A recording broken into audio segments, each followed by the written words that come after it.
পুরো বিশ্বব্যাপী একটা সংগঠন, বিশ্বব্যাপী একটাই প্যানেল, চুজিং ফল।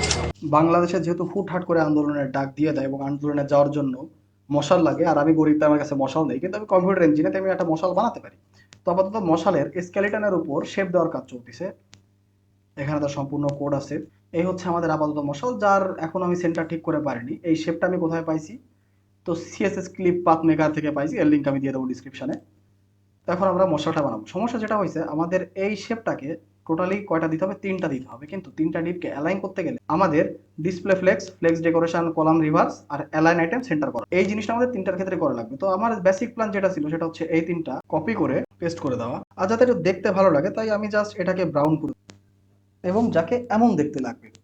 কিন্তু প্রতিটা জিনিস 3বার করে এর মধ্যে করে লেখা, এটা একটা আলাদা ঝামেলা হয়ে যাবে। তাই আমরা কি করব, আমরা এই 3টা ডিপকে একটা সেম ক্লাসের অন্তর্ভুক্ত করব। ধরি আমরা এখানে একটা ক্লাস দিই, ক্লাসটা আমরা দিয়ে দেবো সোজা লিখে ফায়ার।